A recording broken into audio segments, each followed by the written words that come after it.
नमस्कार दोस्तों, कैसे हैं आप सभी। मैं विष्णु कुमार आप सभी का अपने YouTube चैनल के इस वीडियो पर हार्दिक स्वागत करता हूं। दोस्तों, इस वीडियो के माध्यम से मैं आप लोगों को Bihar board class 10th biology के तीसरे चैप्टर परिवहन से संबंधित रक्तदाब के बारे में बताने वाला हूं, जिसे जानना आप सभी के लिए बहुत ही आवश्यक है। दोस्तों, इस वीडियो के माध्यम से मैं आप लोगों को रक्तदाब से जुड़े हुए सारी जानकारी देने का प्रयास करूंगा। तो चलिए बिना देर किए शुरू करते हैं अपने आज के इस वीडियो क्लासेज को। दोस्तों, बायोलॉजी के तीसरे चैप्टर परिवहन से संबंधित यह हमारा लास्ट वीडियो है, क्योंकि इस वीडियो के बाद आप लोगों का जो तीसरा चैप्टर परिवहन है वो पूरा का पूरा कंप्लीट हो जाएगा। तो चलिए यहाँ पर हम सभी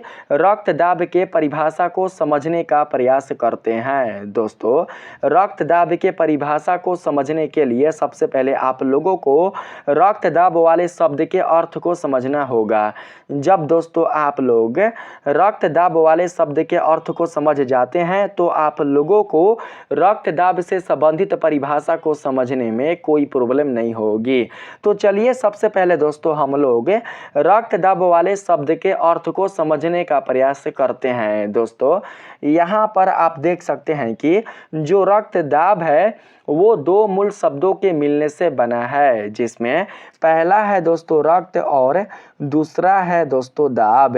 रक्त और दाब के मिलने से ही रक्तदाब बना हुआ है। तो दोस्तों यहाँ पर जो आप रक्त देख रहे हैं इसका अर्थ क्या होता है। रक्त का जो अर्थ होता है वो होता है दोस्तों खून। रक्त का अर्थ क्या होता है, रक्त का अर्थ होता है खून। और दोस्तों दाब का अर्थ होता है दबाव। यहाँ पर हम दाब का अर्थ क्या ले लेंगे, तो दोस्तों दबाव ले लेंगे। बात आया समझ में। अगर दोस्तों हम खून और दबाव को मिलाकर बोले तो क्या दोस्तों निकल सकता है, इसका उच्चारण क्या हो सकता है। इसका उच्चारण हो सकता है खून पर दबाव या खून का दबाव। खून और दबाव को मिलाकर हम उच्चारण करें तो दोस्तों हमारा उच्चारण हो सकता है खून पर दबाव या खून का दबाव। दोस्तों, जब खून पर दबाव पड़ता है या फिर खून का दबाव पड़ता है तो दोस्तों उसे ही रक्तदाब कहते हैं। रक्तदाब में दो चीजें शामिल हैं, पहला खून पर दबाव और दूसरा खून का दबाव। बात को समझना ध्यान से, ठीक है। पहला कौन, पहला दोस्तों खून पर दबाव और दूसरा खून का दबाव। खून पर दबाव और खून का दबाव मिलकर ही रक्तदाब बनाता है। तो यहाँ पर आप लोगों को मैं समझाऊंगा दोस्तों कि खून पर दबाव क्या होता है और खून का दबाव क्या होता है। तो दोस्तों यहाँ पर आपने ये जान लिया कि रक्तदाब क्या होता है। रक्तदाब का सीधा सीधा संबंध होता है खून के दबाव से। दोस्तों, जब आप किसी वस्तु को दबाते हैं तो दोस्तों आप उस वस्तु के सतह को दबाते हैं, ठीक है। दबाव में क्या शामिल होता है, दबाव में दोस्तों शामिल होता है उस वस्तु का सतह जिस वस्तु को आप दबा रहे हैं। अगर आप किसी वस्तु को दबा रहे हैं तो दबाव में दोस्तों उस वस्तु का सतह शामिल होता है और आपका उसमें बल शामिल होता है, ठीक है। दबाव में क्या शामिल होता है, दबाव में उस वस्तु का सतह शामिल होता है और आपके द्वारा लगाया गया बल शामिल होता है। कहने का मतलब यह हुआ दोस्तों कि जब हम किसी वस्तु के सतह पर बल लगाते हैं तो दोस्तों यह घटना ही दबाव कहलाता है, यह घटना ही दाब कहलाता है। किसी वस्तु के सतह पर लगने वाला बल ही क्या कहलाता है, तो दोस्तों दाब कहलाता है, अर्थात दबाव कहलाता है। तो ठीक है, इसी प्रकार से आप लोग यहाँ पर यह समझना दोस्तों कि जब खून के सतह पर, खून के पृष्ठ पर दबाव लगेगा, जब खून के पृष्ठ पर दाब लगेगा तो यही क्रिया दोस्तों रक्तदाब कहलाएगा। मैंने आप लोगों को अभी जस्ट बताया कि रक्तदाब में दो चीज आएंगे, पहला आएगा खून पर दबाव और दूसरा आएगा खून का दबाव। तो दोस्तों यहाँ पर मैं आप लोगों को समझाऊंगा, लेकिन सबसे पहले आइए हम यहाँ पर क्या करते हैं कि परिभाषा को समझने का प्रयास करते हैं, ठीक है। मैं स्टेप बाय स्टेप करके आप लोगों को परिभाषा समझाऊंगा, बिल्कुल भी चिंता मत कीजिए। मैं इस तरीके से आप लोगों को पढ़ाऊंगा दोस्तों कि आप लोगों को बिल्कुल भी रटने की आवश्यकता नहीं पड़ेगी और इस वीडियो को देखने के बाद आप लोगों को कोई और वीडियो देखने की आवश्यकता नहीं पड़ेगी, ठीक है।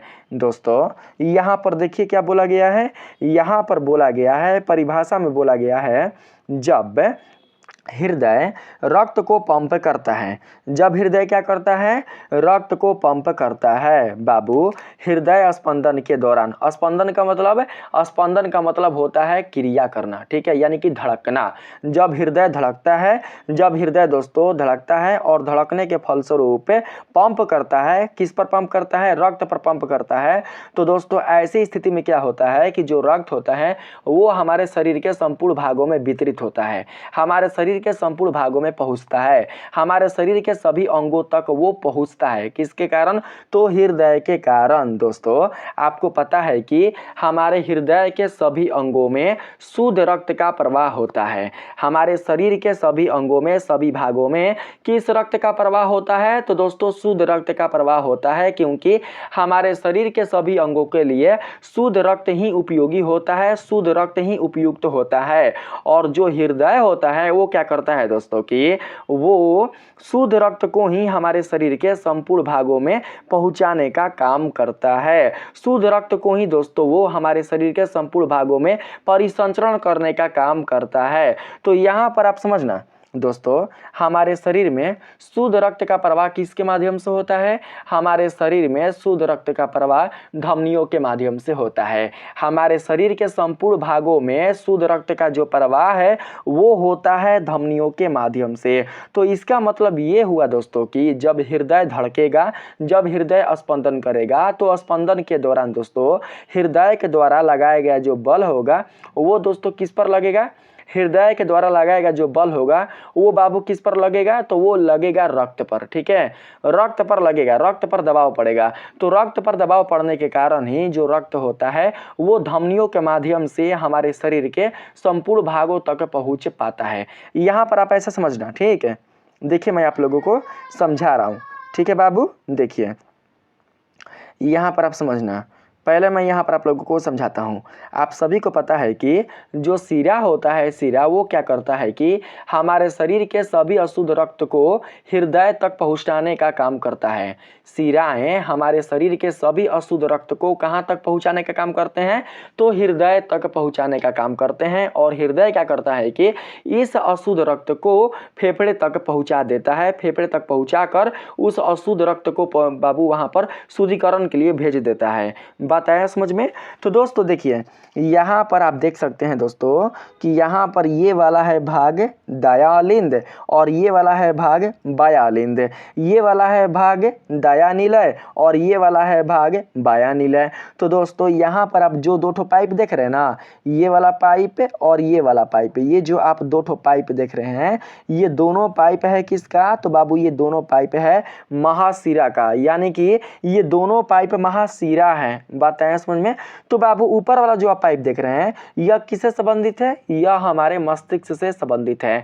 हमारे मस्तिष्क में जितने भी अशुद्ध रक्त होंगे उन सभी अशुद्ध रक्तों को एकत्रित करके, ठीक है, सभी अशुद्ध रक्त को एकत्रित करके जो महाशिरा होगा वो क्या करेगा दोस्तों कि यहाँ ले आएगा, ठीक है, यहाँ पर ले आएगा, ठीक, यानी कि दाया अलिंद में लेकर चलाएगा। और जो आप पश्च शिरा देख रहे हैं, नीचे का जो आप ये शिरा देख रहे हैं, ये क्या करेगा दोस्तों कि हमारे शरीर के संपूर्ण अंगों से अशुद्ध रक्त को एकत्रित करके दाया अलिंद में लेकर आएगा। यानी कि पश्च शिरा और अग्र शिरा, बात को समझना, अग्र शिरा और पश्च शिरा ये दोनों शिराएं मिलकर क्या करते हैं?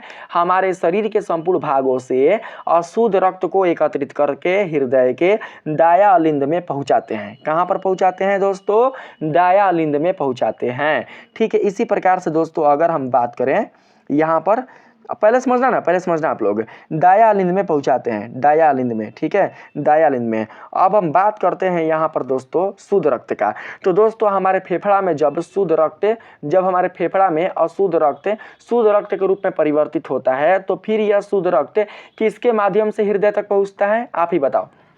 जब हमारे फेफड़े के माध्यम से, हमारे दोस्तों फुफ्फुस के माध्यम से अशुद्ध रक्त का परिवर्तन शुद्ध रक्त में होता है तो यह शुद्ध रक्त किसके माध्यम से हृदय तक पहुंचता है? आपने ये तो जान लिया कि हमारे शरीर के संपूर्ण भागों से अशुद्ध रक्त महाशिराओं या शिराओं के द्वारा हृदय के दाएं अलिंद तक पहुंचता है। लेकिन क्या आप ये जानते हैं कि हमारे फुफ्फुस में जब अशुद्ध रक्त का परिवर्तन शुद्ध रक्त में हो जाता है तो यह शुद्ध रक्त किसके माध्यम से हृदय हृदय तक पहुंचता है?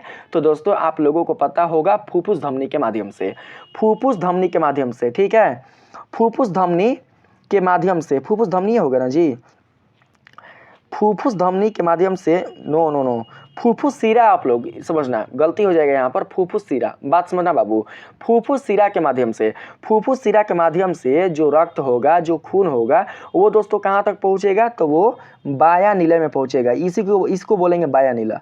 ये क्या होगा? ये होगा बाया नीला है। तो दोस्तों इसमें भर जाएगा कौन सा खून? इसमें भर जाएगा अशुद्ध खून, इसमें भर जाएगा शुद्ध खून, ठीक है। फेफड़े से आने वाला खून जो होगा वो शुद्ध होगा, शरीर के विभिन्न भागों से आने वाला जो खून होगा वो अशुद्ध होगा, और दोनों आएंगे अलिंद में ही, ठीक है। शरीर के संपूर्ण भागों से आने वाले खून का जो संचयन होगा वो हृदय के दाएं अलिंद में होगा, जैसा कि आप पहले जानते होंगे, ठीक है। और फेफड़े यानी कि फुफ्फुस से आने वाले जो शुद्ध रक्त का संचयन होगा वो कहाँ होगा? तो हृदय के बाएं अलिंद में होगा। बात है समझ में? और शुद्ध रक्त को लेकर कौन आता है? तो दोस्तों जो फुफ्फुस सिरा है ना, फुफ्फुस सिरा वही लेकर आता है। बात आया समझ में? आप लोग समझ पाए, ठीक है। तो दोस्तों ये दो ठो आपने अलिंद के बारे में जान लिया जो मैं आप लोगों को बता रहा हूँ, ठीक है।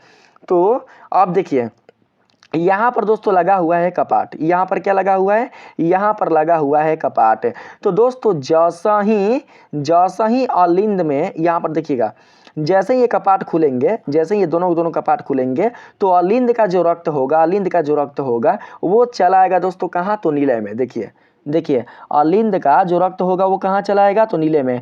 देखिए बाबू, देखिए यहाँ पर आप लोगों को तीर के माध्यम से बताया जा रहा है। देखिए तीर के माध्यम से यहाँ पर बताया जा रहा है ना। यहाँ पर देखिए यहाँ से अशुद्ध रक्त निकल कर चला आया कहाँ पर? तो दोस्तों दाया नीले में। यहाँ पर शुद्ध रक्त निकल कर कहाँ चला आया? तो दोस्तों बाया नीले में। ये कपाट है, ठीक है, ये कपाट खुल गया तो रक्त कहाँ आया? तो रक्त आ गया बाया नीले में। तो दोस्तों उस समय क्या होगा कि दोनों जो अलिंद होंगे वो खाली हो जाएंगे, क्योंकि दोनों अलिंद से जो खून होगा वो चलाएगा कहाँ पर? तो दोनों नीले में। नीले क्या रहेगा? नीले दोस्तों थिथलन की अवस्था में रहेगा। जिस समय रक्त अलिंद से नीले में प्रवेश करता है, बात को समझना, जिस समय रक्त अलिंद से नीले में प्रवेश करता है उस समय बाबू जो नीला होता है वो शिथिलन की अवस्था में रहता है। किस अवस्था में? शिथिलन की अवस्था में रहता है, अर्थात फैलाव की स्थिति में रहता है। अगर यह फैलाव की स्थिति में ना रहे तो क्या दोस्तों यह खून को जमा कर पाएगा? बिल्कुल भी जमा नहीं कर पाएगा, ठीक है। अर्थात इसमें स्पेस रहता है, यह शिथिलन की अवस्था में रहता है। बात है समझ में? लेकिन जैसे ही इन दोनों में रक्त भर जाता है, इधर भर जाता है शुद्ध रक्त और इधर भर जाता है अशुद्ध रक्त, तो वैसे ही दोस्तों क्या होता है कि जो कपाट होते हैं वो बंद हो जाते हैं, और कपाट जैसे ही बंद होते हैं तो दोस्तों ये जो ऊपर का जो अलिंद होता है, ऊपर का अलिंद जो होता है वो आ जाता है विश्राम की स्थिति में, और ये आ जाता है अपना दोस्तों संकुचन की स्थिति में, अर्थात क्रिया की स्थिति में आ जाता है। क्रिया कहने का मतलब है जो दोनों को दोनों निलय होते हैं वो दोस्तों दोनों को दोनों निलय संकुचित हो जाते हैं, संपीड़ित हो जाते हैं, संकुचित हो जाते हैं। जैसे ही संकुचित होते हैं, जैसे ही संकुचित होते हैं तो दोस्तों रक्त के क्षेत्र पर, बात को समझना, जैसे ही संकुचित होते हैं तो रक्त के क्षेत्र पर दबाव पड़ता है। रक्त के क्षेत्र पर क्या पड़ता है? रक्त के क्षेत्र पर, रक्त के सतह पर दबाव पड़ता है। तो दोस्तों जब दबाव पड़ता है ना तो रक्त क्या होता है कि रक्त वाहिकाओं के माध्यम से बाहर निकलने का प्रयास करता है, क्योंकि उस पर दबाव पड़ रहा है। देखिए आप इसको ऐसा समझना, अगर मान लेते हैं बाबू आपने एक बोतल पानी भरा, ठीक है, एक बोतल आपने पानी भर लिया, जब आप बोतल को दबाइएगा, बोतल का जो पृष्ठ है उस बोतल के पृष्ठ को जब आप दबाइएगा, बोतल का ढक्कन नहीं लगाना है, ठीक ना, बात को समझना, बोतल का ढक्कन लगा हुआ नहीं है और बोतल में आपने पानी भर लिया है, तो दोस्तों जब आप बोतल के पृष्ठ को दबाओगे, अभी जो बोतल है वो दबा हुआ नहीं है, लेकिन जब आप बोतल के पृष्ठ को दबाओगे तो जो जल होगा, जो पानी होगा वो बोतल से बाहर निकलेगा, बाहर आने का प्रयास करेगा, ठीक है। इसी प्रकार से दोस्तों जो दोनों को दोनों नीले हैं, यहाँ पर जो आप दोनों को दोनों नीले के आप नीले देख रहे हैं, जब ये दोनों को दोनों नीले संकुचित होते करते हैं, जब ये दोनों को दोनों निलय अपने क्षेत्र को छोटा करते हैं तो दोस्तों छोटा करने के कारण क्या होता है कि इसमें जमा जो रक्त होते हैं, इन दोनों निलयों में जमा जो रक्त होते हैं उस रक्त पर दबाव पड़ता है। उस रक्त पर क्या पड़ता है? दबाव, अर्थात रक्त की सतह पर निलय के द्वारा बल लगता है। रक्त के सतह पर निलय के द्वारा बल लगता है। बल लगने के कारण रक्त पर धक्का पड़ता है और धक्का पड़ने के कारण जो रक्त होता है दोस्तों वो क्या होता है कि वो वाहिकाओं के माध्यम से बाहर निकलने का प्रयास करता है। देखिए इसमें रहता है अशुद्ध रक्त, इसमें रहता है शुद्ध रक्त। तो जो अशुद्ध रक्त होता है वो क्या करता है कि दोस्तों वो इस पाइप के माध्यम से, इस वाहिका के माध्यम से बाहर निकल जाता है, इस पाइप के माध्यम से। अशुद्ध रक्त का प्रवाह कौन कराता है? अशुद्ध रक्त का जो प्रवाह है वो हृदय से दोस्तों फुफ्फुस धमनी कराता है। बात समझना, मैं आप लोगों को बताया हूँ बार बार, जो फुफ्फुस धमनी होता है वो क्या करता है दोस्तों कि अशुद्ध रक्त को हृदय से फुफ्फुस तक पहुँचाता है, अर्थात फेफड़े तक पहुँचाता है उस अशुद्ध रक्त का शुद्धिकरण करने के लिए। तो दोस्तों देख सकते हैं कि जब निलय में संकुचन हुआ तो संकुचन होने के कारण जो रक्त है वो वाहिकाओं के माध्यम से बाहर निकल रहे हैं, क्योंकि रक्त के सतह पर निलय के द्वारा बल आरोपित हो रहा है। बल आरोपित होने के कारण जो रक्त हैं दोस्तों वो वाहिकाओं के माध्यम से बाहर निकल रहे हैं। ठीक है, तो यहाँ पर दाया निलय से जो रक्त है, दाया निलय से जो अशुद्ध रक्त है वो बाबू चला आया किस में? तो वो चला आया फुफ्फुस धमनी में। इसको बोलेंगे फुफ्फुस धमनी। इसको क्या बोलेंगे? इसको बोलेंगे फुफ्फुस धमनी। ठीक है, इसी प्रकार से दोस्तों जो बाया निलय का रक्त है, जो बाया निलय का शुद्ध रक्त है वो कहाँ चला आएगा? बाया निलय का शुद्ध रक्त चला आएगा दोस्तों महाधमनी में। ठीक है, ये चला आया फुफ्फुस धमनी में, ये चला आया किस में? तो दोस्तों महाधमनी में। इसको क्या बोलेंगे? इसको बोलेंगे महाधमनी। ठीक है, इसको बोलेंगे महाधमनी। जो महाधमनी है वो बाबू हमारे शरीर के संपूर्ण अंगों तक फैला हुआ है, और जो फुफ्फुस धमनी है वो दोस्तों हमारे हृदय से फेफड़े तक फैला हुआ है। बात को समझना, महाधमनी हमारे हृदय से संपूर्ण अंगों तक फैला हुआ है और फुफ्फुस धमनी हमारे हृदय से होते हुए फेफड़ों तक फैला हुआ है। बात आया समझ में? तो दोस्तों निलयों के संकुचन से रक्त का जो प्रवाह हो रहा है वो किस में हो रहा है? तो वो धमनी में ही हो रहा है। किस में हो रहा है? धमनी में। देख सकते हैं जब निलय संकुचित हुए, जब निलय अपने क्षेत्र को छोटा करके रक्त पर दोस्तों दबाव डालें तो दबाव डालने के कारण रक्त का संचार किन वाहिकाओं के माध्यम से हो रहा है? तो दोस्तों धमनी वाहिकाओं के माध्यम से हो रहा है। आप देख सकते हैं जो अशुद्ध रक्त फेफड़ों की तरफ भाग रहा है तो बाबू फेफड़ों की ओर ले जाने वाला जो वाहिका है वो भी है कौन? तो दोस्तों वो भी है धमनी ही, जिसको हम फुफ्फुस धमनी बोलते हैं। और शुद्ध रक्त को हमारे शरीर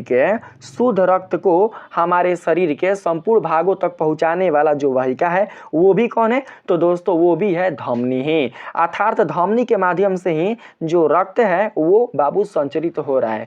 शुद्ध और अशुद्ध रक्त धमनियों के माध्यम से ही संचरित हो रहे हैं, धमनियों के माध्यम से ही इनका प्रवाह हो रहा है।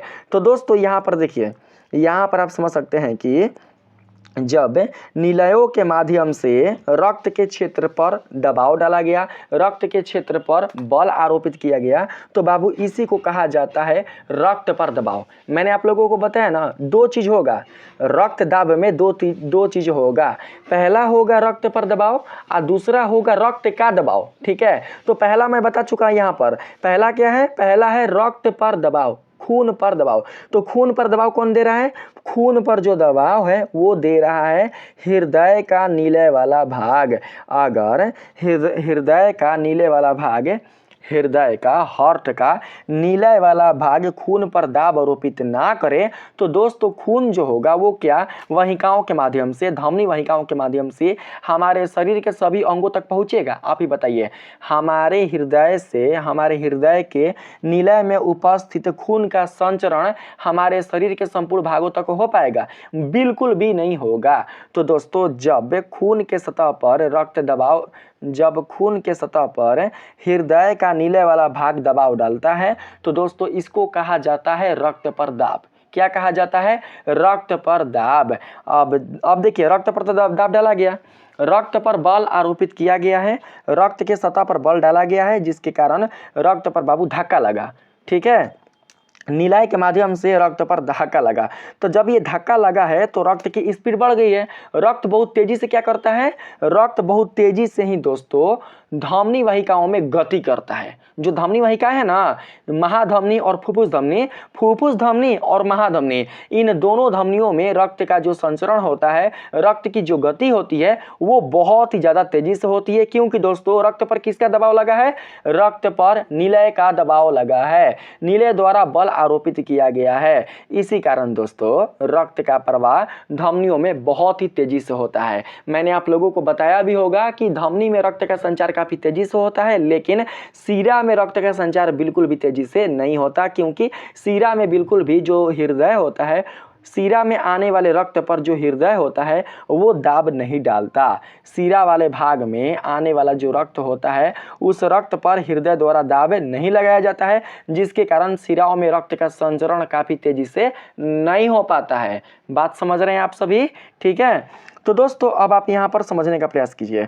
जब यही रक्त धमनिकाओं के माध्यम से, धमनी के माध्यम से, महाधमनी के माध्यम से आगे की ओर बढ़ता है, ठीक है। जब बाबू यही रक्त शुद्ध और अशुद्ध रक्त, बात है समझ में, जब शुद्ध और अशुद्ध रक्त धमनी, फुफ्फुस धमनी और महाधमनी के माध्यम से आगे की ओर बढ़ता है तो दोस्तों यह रक्त धमनियों के दीवार पर दाब डालता है। धमनियों के दीवार पर क्या डलता है, धमनियों के दीवार पर, धमनियों की भित्ति पर, धमनियों के सतह पर दबाव आरोपित करता है। जिस प्रकार से दोस्तों अगर आप लोग एक डब्बा में पानी को रखें तो पानी क्या करता है, पानी दोस्तों डब्बा के सतह पर, डब्बा के जो सतह होते हैं ना, देखिए यहाँ पर हमने डब्बा ले लिया, ठीक है, डब्बा, इसमें हमने पानी लिया, पानी, इसमें पानी। तो दोस्तों जो आप ये सतह देख रहे हैं, ये जो सतह देख रहे हैं, इस सतह के चारों ओर जो जल होगा वो क्या करेगा, वो दोस्तों दाब आरोपित करेगा, ठीक है। क्या करेगा, दाब आरोपित करेगा। अर्थात जो आप यहाँ पर गिलास देख रहे हैं या जो आप बीकर देख रहे हैं, तो बीकर के सतह पर लंबवत बल आरोपित करेगा, कौन, तो जल। तो दोस्तों किसी वस्तु के सतह पर लंबवत बल आरोपित करने की क्रिया ही क्या कहलाती है, तो दाब कहलाती है, ठीक है। इसी प्रकार से दोस्तों जो रक्त है वो क्या करेगा, वो दोस्तों धमनी और फुफ्फुस धमनी, महाधमनी और फुफ्फुस धमनी के भित्ति पर, उसके सतह पर दाब आरोपित करेगा। तो यही दाब दोस्तों कहलाता है क्या, यही दाब कहलाता है रक्त दाब। बहुत ही शून्य से बता रहा हूं आप लोगों को, बात है समझ में आप लोगों को। देखिए आप इसको ऐसे भी समझ सकते हैं दोस्तों, जैसे कि आपने प्लास्टिक में दोस्तों जल भर लिया, ठीक है, तो प्लास्टिक के सतह पर भी क्या करेगा, प्लास्टिक के सतह पर भी जो जल है वो दाब आरोपित करेगा। यानी कि प्लास्टिक के सतह पर जल द्वारा लगाया गया बल लंबवत होगा, ठीक है, इसी कारण दाब आरोपित होगा। अगर आप इसको प्रैक्टिकल करना चाहते हैं तो अगर आप दोस्तों प्लास्टिक में कहीं पर छेद कर दीजिएगा तो उस छेद से जो जल होगा वो बाहर निकलना शुरू कर देगा, ठीक है। मान लेते हैं इसमें जल है, इसमें जल है, तो बाबू जब हम इसमें छेद कर देंगे तो यहाँ से जल निकलना शुरू कर देगा। तो इससे आप क्या निष्कर्ष निकाल सकते हैं, इससे आप यह निष्कर्ष निकाल सकते हैं दोस्तों कि जो जल है वो प्लास्टिक की सतह पर क्या कर रहा है, प्लास्टिक की सतह पर दाब आरोपित कर रहा है, ठीक है। इसी प्रकार से दोस्तों जो वाहिकाएं हैं धमनी वाले जो वाहिकाएं हैं, उन वाहिकाओं के सतह पर, भित्ति पर जो रक्त होता है वो दाब आरोपित करता है। तो यहां पर आ गया दूसरा भाग, कौन, तो रक्त का दबाव। मैंने दो बताया था ना, पहला बताया था रक्त पर दबाव और दूसरा कौन है, रक्त का दबाव। तो दोस्तों हृदय जो है वो क्या करता है कि रक्त पर दबाव डालता है, और जो रक्त है वो क्या करता है कि धमनी और धमनिकाओं के भित्ति पर दबाव डालता है, ठीक है। हृदय का दबाव रक्त पर होता है और रक्त का दबाव किस पर होता है, तो दोस्तों धमनी और धमनिकाओं के भित्ति पर। और ये दोनों जो घटनाएं हैं वो किस में शामिल हो जाते हैं, तो दोस्तों रक्त दाब में। अब आया समझ में आप लोगों को, कोई दिक्कत आप लोगों को बिल्कुल भी नहीं ना। देखिए आप लोगों को मैं फिगर के माध्यम से समझाता हूँ, ठीक है। देखिए ये फिगर है ना बाबू, देख सकते हैं आप लोग। देखिए ये क्या है, ये महाशिरा है। तो बाबू महाशिरा में जाने वाले रक्त पर बिल्कुल भी हृदय के द्वारा बल आरोपित नहीं किया जाता है, दाब आरोपित नहीं किया जाता है। कभी भी दोस्तों अलिंद में, कभी भी बात को समझना यहाँ पर आप लोग, ठीक है। एक ऊपर गया एक नीचे गया ना, हाँ। अलिंद में जो जल, अलिंद में बाबू जो रक्त आता है ना, अलिंद में जो रक्त आता है तो वो कहाँ डायरेक्ट चला आता है, तो वो चला आता है बाबू निलय में। बताया समझ में आप लोगों को। अलिंदों के द्वारा कभी भी, अलिंदों के द्वारा बिल्कुल, अलिंद में जो रक्त होते हैं, अलिंद में स्थित जो रक्त होते हैं उस पर बिल्कुल भी दोस्तों दाब नहीं लगता है हृदय के द्वारा, हृदय के अलिंद के द्वारा। ठीक है, बस ये रास्ता दे देता है, रास्ता कि आप निलय में जा सकते हैं, निलय में क्या कर सकते हैं, आप जा सकते हैं। अगर महाशिराओं के माध्यम से रक्त अलिंद में आने वाला होता है तो अलिंद फैल जाएगा। ठीक है, इसी प्रकार से दोस्तों अगर फेफड़े से शुद्ध रक्त बाया अलिंद में आने वाला होता है तो जो बाया अलिंद होगा वो फैल जाएगा, लेकिन रक्त पर बिल्कुल भी दबाव नहीं डालेगा, रक्त पर बिल्कुल भी दबाव आरोपित नहीं करेगा। ठीक है, फैल जाएगा। देखिए फैल गया है, फैल गया है। तो इन दोनों महाशिराओं के माध्यम से, अग्रशिरा अपश्च शिरा, इन दोनों महाशिराओं के माध्यम से शरीर के सभी भागों से होते हुए अशुद्ध रक्त कहाँ आ जाएगा, तो दोस्तों दाया अलिंद में। ठीक है, इसी प्रकार से हमारे दोनों फेफड़ों से होते हुए जो शुद्ध रक्त होगा वो बाबू फुफ्फुस धमनी के माध्यम से कहाँ चला आएगा, फुफ्फुस धमनी के माध्यम से नहीं, फुफ्फुस शिरा के माध्यम से, फुफ्फुस शिरा के माध्यम से कहाँ चला आएगा, तो दोस्तों बाया अलिंद में। अब यहाँ पर जो अलिंद होगा वो बिल्कुल भी दाब आरोपित नहीं करेगा बल्कि रास्ता देगा। ठीक है, रास्ता देगा, या ये दोनों को दोनों कपाट खुल जाएंगे, और जब कपाट खुल जाएंगे तो इसमें जमा जो रक्त होगा वो चलाएगा नीचे। कहाँ चलाएगा, नीचे, यानी कि निलय में चलाएगा। बात आया समझ में। और जब निलय में आकर चलाए, जब निलय में आकर बाबू एकत्रित हो जाएगा तो कपाट बंद हो जाएंगे, और कपाट जब बंद हो जाएंगे तो उस समय दोनों को दोनों जो अलिंद होंगे वो संकुचित हो जाएंगे, क्योंकि अब तो इसमें रक्त है नहीं। जिस स्थिति में अलिंदों में रक्त नहीं होते हैं उस स्थिति में अलिंद रहते हैं संकुचित अवस्था में। हो सकता है कि आप लोगों को बाबू मैं समझाने में थोड़ा गलती कर रहा हूँगा, लेकिन मुझसे जितना हो पा रहा है मैं आप लोगों को बहुत ही अच्छे से समझाने का प्रयास कर रहा हूँ। ठीक है, जिस स्थिति में बाबू अलिंदों में रक्त नहीं होते हैं उस स्थिति में जो अलिंद होते हैं वो होते हैं संकुचित स्थिति में, लेकिन जैसे ही अलिंद में रक्त आता है तो वो आ जाते हैं किस रूप में, तो आ जाते हैं शिथिलन के रूप में। ठीक है, इसी प्रकार से बाबू आप यहाँ पर देख सकते हैं जिस स्थिति में निलयों में रक्त नहीं होता तो उस स्थिति में जो निलय होते हैं वो होते हैं अपने शिथिलन की स्थिति में। ठीक है, किस स्थिति में, शिथिलन की स्थिति में, अर्थात फैलाव की स्थिति में। लेकिन जैसे ही दोनों निलयों में रक्त जमा हो जाता है तो ये आ जाते हैं किस रूप में, तो अपने संकुचन के रूप में, संकुचित स्थिति में ये आ जाते हैं। ठीक है, आप समझ पा रहे हैं। तो ये चीज़ मैंने आप लोगों को बता दिया। देखिए यही है दोस्तों वाहिका। ठीक है, इसमें बाबू सारा का सारा जो काम होगा वो किसके द्वारा होगा, तो वो होगा धमनी के द्वारा। किसके द्वारा, धमनी के द्वारा। क्योंकि आप देख रहे हैं कि जो हृदय द्वारा रक्त पर लगने वाला जो दाब है, आप बाबू देख पा रहे हैं कि हृदय जब रक्त पर दाब आरोपित कर रहा है तो दाब आरोपित करने के कारण रक्त का विचरण, जब हृदय रक्त पर दाब आरोपित कर रहा है तो दाब आरोपित करने के कारण रक्त का जो संचार हो रहा है वो दोस्तों धमनिकाओं के माध्यम से ही हो रहा है, धमनी के माध्यम से ही हो रहा है। चाहे वो धमनी दोस्तों फुफ्फुस धमनी क्यों ना हो, लेकिन धमनी के माध्यम से ही हो रहा है। अशुद्ध रक्त का भी संचार हो रहा है तो धमनी के माध्यम से ही, और शुद्ध रक्त का भी संचार हो रहा है तो किसके माध्यम से, धमनी के माध्यम से ही। इसीलिए कहा जाता है दोस्तों कि धमनी में प्रवाहित होने वाले रक्त की जो गति होती है वो काफी तेज होती है। काफी क्या होती है, तेज होती है, क्योंकि रक्त का संचार धमनियों के माध्यम से काफी तेजी से होता है, क्योंकि रक्त पर दाब लगा होता है किसका, तो हृदय के निलयों के द्वारा। बताया समझ में। ठीक है, तो यहाँ पर समझना बाबू। देखिए ये जो आप देख रहे हैं ना, ये वाला जो आप देख रहे हैं, देखिए ये जो आप देख रहे हैं यही क्या है, यही भीति है। ये क्या है, ये भीति है। रक्त पर दाब आरोपित कर दिया किसने, तो हृदय के निलयों ने, हृदय के निलयों ने रक्त पर दाब आरोपित कर दिया। अब जो रक्त होगा वो किस पर दाब आरोपित करेगा, वो बाबू दाब आरोपित करेगा जो धमनी के, आप धमनी के जो आप पाइप देख रहे हैं ना, जो आप यहाँ पर वाहिका देख रहे हैं, इस वाहिका के सतह पर दाब आरोपित करेगा। तो यही है सतह, देखिए यही क्या है, नीचे वाला यही सतह है, तो इसी पर दाब आरोपित करता है, तो इसी को कहा जाता है रक्तदाब। बस कुछ नहीं है, बस यही चीज़ है, इसी को क्या कहते हैं, रक्तदाब। देखिए बाबू आप यहाँ से समझ सकते हैं।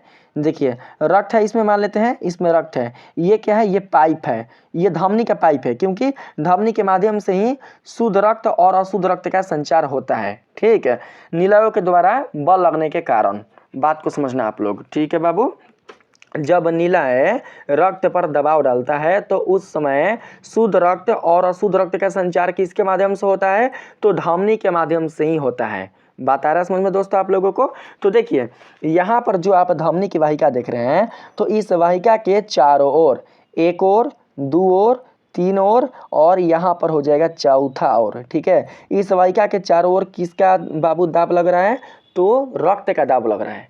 रक्त के द्वारा दबाव बाबू पड़ रहा है वाहिकाओं के भित्ति पर, वाहिकाओं के सतह पर। तो रक्त के द्वारा डाला गया दबाव वाहिकाओं की भित्ति पर, धमनियों के भित्ति पर रक्त के द्वारा डाला गया दबाव ही रक्त दाब कहलाता है। क्या कहलाता है? रक्त दाब कहलाता है। यहाँ आप देख सकते हैं, देखो बाबू आप यहाँ पर देख सकते हैं, मैं समझा रहा हूँ। देखिए ये है मस्तिष्क, ये क्या है बाबू? ये है मस्तिष्क। तो मस्तिष्क का जो अशुद्ध रक्त है वो महाशिरा के माध्यम से कहाँ चला आया?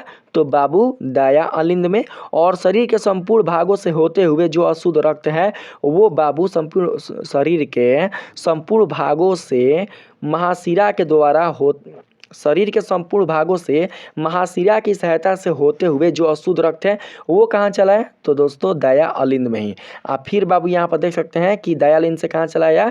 तो दाया नीलय में। ठीक है, और फिर जब दाया नीलय में जब हृदय के द्वारा नीलय पंप करेगा तो जो अशुद्ध रक्त होगा वो इसके माध्यम से, लाल का देख रहे हैं, लाल का, ये ललका क्या है? ये ललका बताओ, ये ललका क्या है? ये ललका है फुफ्फुस धमनी।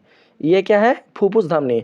तो फुफ्फुस धमनी के माध्यम से चला जाएगा बाबू कहाँ पर? तो फुफ्फुस धमनी के माध्यम से चला जाएगा फेफड़ा में, यानी कि लंग्स में। बात आया समझ में? यहाँ पर देखिए ये जो आप देख रहे हैं ना, ये वाला इसको कहते हैं हम धमनी। तो धमनी में किसका संचार होगा? तो बाबू धमनी में संचार होगा बाबू किसका? तो धमनी में संचार होगा शुद्ध रक्त का। शुद्ध रक्त पर किसका दबाव पड़ा है? शुद्ध रक्त पर दोस्तों हृदय के निलयों का प्रभाव पड़ा है, यानी कि दबाव पड़ा है, निलयों का दबाव पड़ा है शुद्ध रक्त पर। इसीलिए शुद्ध रक्त काफी तेज गति से धमनी के वाहिका में गति करेगा और बाबू इस प्रकार से शुद्ध रक्त का संचरण हमारे पूरे शरीर में हो पाएगा। अगर नीलय शुद्ध रक्त पर दबाव ना डाले, अगर दोस्तों नीलय अशुद्ध रक्त पर दबाव ना डाले तो अशुद्ध रक्त बिल्कुल भी फेफड़े तक नहीं पहुंच पाएगा और शुद्ध रक्त का संचार हमारे शरीर के सभी अंगों तक नहीं हो पाएगा। क्योंकि कम समय में सभी भागों तक पहुंचने के लिए रक्त को क्या चाहिए? तो बहुत ही तेज गति चाहिए। कम समय में रक्त को दोस्तों हमारे शरीर के सभी भागों तक पहुंचने के लिए क्या चाहिए? तो बहुत ही तेज गति चाहिए। और यह तेज गति किसके द्वारा प्रदान होती है? तो यह तेज गति प्रदान होती है हृदय के निलयों के द्वारा। ठीक है, बात को समझ रहे हैं? ठीक है, इसी प्रकार से अगर आप आगे देखें तो दोस्तों देख सकते हैं, यहाँ पर आप सभी देख सकते हैं चारों ओर दबाव डालता है कौन? तो रक्त है। और ये क्या है? ये बाबू ये अनुप्रस्थ काट है किसका? तो धमनी भित्ति का, धमनी वाहिका का यह अनुप्रस्थ काट है। ठीक है, यही है दोस्तों भित्ति। ठीक है, यही है भित्ति और इसी भित्ति पर रक्त के द्वारा दबाव लगाया जा रहा है, रक्त के द्वारा दाब आरोपित किया जा रहा है। तो इसको ही कहा जाता है रक्त दाब। तो आप परिभाषा में आप यहाँ पर देख सकते हैं, देखिए परिभाषा में क्या बताया जा रहा है। देखो बाबू समझ में आ रहा है आप लोगों को? परिभाषा में कहा गया है जब हृदय रक्त को पंप करता है, यानी कि वाहिका में भेजता है। ठीक है, जब हृदय रक्त को पंप करता है तो यह रक्त धमनियों के माध्यम से शरीर के सभी अंगों तक पहुंचता है और इस दौरान रक्त धमनियों की दीवारों पर दबाव डालता है, यानी कि धमनियों के भित्ति के सतह पर दबाव डालता है। रक्त के द्वारा डाला गया यह दबाव ही क्या कहलाता है? रक्तदाब या रक्तचाप कहलाता है। तो बाबू आप समझ गए कि रक्तदाब या रक्तचाप क्या कहलाता है। रक्तदाब और रक्तचाप यही होता है। बात आया समझ में? और यहाँ पर जो दो चीज़ें वो भी मैंने आप लोगों को बताया। पहला कौन? रक्त पर दबाव और दूसरा कौन? रक्त का दबाव। जब निलय के द्वारा रक्त पर दाब लगेगा तो उसको कहेंगे रक्त पर दबाव, और जब रक्त के द्वारा धमनियों के भित्ति पर दाब आरोपित होगा तो उसे कहेंगे रक्त का दबाव। ठीक है, रक्त पर दबाव और रक्त का दबाव, इस तरीके से आप लोग समझिएगा जैसा मैं आप लोगों को समझा रहा हूँ और बता रहा हूँ। ठीक है, अब आइए मैं आप लोगों को आगे समझाने का प्रयास करता हूँ। दोस्तों देखिए इसका मतलब ये हुआ कि जो आप 130 देख रहे हैं ना, यहाँ पर इसके बारे में आप लोगों को आगे बताता हूँ। छोड़ दीजिए अभी छोड़ दीजिए। ठीक है, देखिए यहाँ पर जब निलय संकुचित हुआ ना तो ये है किस रूप में? ये है, देख सकते हैं, जब निलय संकुचित होता है तो सिकुड़ जाता है, हृदय हमारा इस तरीके से सिकुड़ जाता है। और जब निलय फैला रहता है तो दोस्तों हृदय हमारा समान अवस्था में रहता है। ठीक है, समान अवस्था में हृदय की आकृति ऐसी रहती है, लेकिन जब निलयों में संकुचन होता है, जब निलय अपने दोस्तों रहता है संकुचन की अवस्था में, तो उस समय हृदय रहता है किस रूप में, तो इस रूप में रहता है। देख सकते हैं इस वाले भाग में संकुचन हुआ है। बात है समझ में। यह कहलाता है सिस्टोलिक स्थिति, यह कहलाता है डायस्टोलिक स्थिति। ठीक है, आगे आते हैं दोस्तों। कहा गया है चूंकि हृदय को धमनियों, धमनिकाओं, केशिकाओं और फिर सिरिकाएं तथा सिराओं में रक्त संचार कराना होता है। दोस्तों हृदय को रक्त को सुनिएगा, हृदय को रक्त को महाधमनी, धमनी, धमनिकाओं, सिरा, सिरिकाओं फिर महाशिरा में पहुंचाना होता है। ठीक है, तो इसके लिए दोस्तों रक्त पर तेज गति, तो इसके लिए रक्त का तेज गति तो होना ही चाहिए। अगर रक्त का तेज गति नहीं होगा तो बाबू उतना दूरी बिल्कुल भी रक्त तय नहीं कर पाएगा। उतना दूरी क्या होगा, उतना दूरी बिल्कुल भी रक्त जो होगा वो तय नहीं कर पाएगा। इसीलिए दोस्तों जो हृदय का नीले वाला भाग होता है वो क्या करता है कि रक्त पर दबाव डालता है, जिसके कारण रक्त की गति काफ़ी तेज हो जाती है। रक्त की गति जब बहुत ही ज़्यादा तेज हो जाती है तो रक्त का प्रवाह तेज होने के कारण, रक्त की स्पीड तेज होने के कारण जो रक्त होता है वो सबसे पहले हमारे शरीर के महाधमनी से होते हुए धमनियों में प्रवेश करता है, धमनी से होते हुए धमनिकाओं में प्रवेश करता है, धमनिकाओं से होते हुए केशिकाओं में प्रवेश करता है। केशिकाओं तक दोस्तों पूरा पहुँच, केशिकाओं के माध्यम से हमारे शरीर के सभी भागों तक जो शुद्ध रक्त होता है वो पहुँच जाता है। ठीक है, हमारे शरीर के सभी भागों तक शुद्ध रक्त पहुँच जाता है। लेकिन जब यही शुद्ध रक्त वर्ज्य पदार्थ और अशुद्ध गैस के कारण अशुद्ध हो जाता है, जब यही शुद्ध रक्त वर्ज्य पदार्थ और वर्ज्य गैस के कारण अशुद्ध हो जाता है, प्रदूषित हो जाता है, तो दोस्तों अब यह प्रदूषित रक्त, अब यह अशुद्ध रक्त किसके माध्यम से हृदय तक पहुंचता है? अब यही रक्त बाबू केशिकाओं के माध्यम से। किसकी केशिकाएं? बात को समझना, किसकी केशिकाएं? तो सीरा की केशिकाएं, सीरा की केशिकाओं के द्वारा। ठीक है, समझ रहे हैं आप लोग? सीरा की केशिकाओं के द्वारा दोस्तों सीरा तक पहुंचता है, सीरा नहीं सिरिकाओं तक पहुंचता है। सीरा की केशिकाओं के द्वारा सिरिकाओं तक पहुंचता है और सिरिकाओं के द्वारा सीरा तक पहुंचता है और फिर सीरा के द्वारा कहां तक पहुंचता है? तो महाशिरा तक पहुंचता है और फिर महाशिरा के द्वारा हृदय के दयालिंद में पहुंचता है। उतना गति उसे केवल प्रदान होती है किसके माध्यम से? तो हृदय के निलय द्वारा लगाए गए बल के माध्यम से। हृदय के निलय के द्वारा लगाए गए बल के माध्यम से ही उतना गति उसे प्रदान हो जाती है। उतना गति वो प्राप्त कर लेती है दोस्तों कि वो पूरे शरीर का परिसंचरण करके पूरे शरीर में बाबू शुद्ध, पूरे शरीर में ऑक्सीजन गैस को पहुंचाकर और स्वयं अशुद्ध होकर वो हृदय तक पहुंच जाए, उतना दोस्तों जो गति है वो प्राप्त कर लेती है। कौन? तो रक्त। बात को समझ रहे हैं बाबू? हृदय से जो रक्त है वो उतना गति प्राप्त कर लेती है जिससे कि वो हृदय के संपूर्ण अंगों तक भी पहुंच जाए और संपूर्ण अंगों तक पहुंचकर जब वो रक्त अशुद्ध हो जाए तो अशुद्ध होने की स्थिति में भी वो हृदय तक जा सके, बिल्कुल भी रुक ना सके, उतना ये गति प्राप्त कर लेती है। किसकी सहायता से? तो दोस्तों हृदय के द्वारा, हृदय के निलय द्वारा लगाए गए बल की सहायता से। ठीक है, तो समझ गए आप लोग। इसलिए हृदय रक्त पर दबाव डालता है। क्या करता है? हृदय रक्त पर दबाव डालता है ताकि रक्त का परिसंचरण पूरे शरीर में हो सके। यह दबाव हृदय वेश्मों के संकुचन तथा शिथिलन के कारण उत्पन्न होता है। यह जो दबाव है वो किसके कारण उत्पन्न होता है? तो बाबू वेश्मों, हृदय के कोष्ठक होते हैं ना 4 गो, 2 गो होता है अलिंद वाला और 2 गो होता है नीले वाला।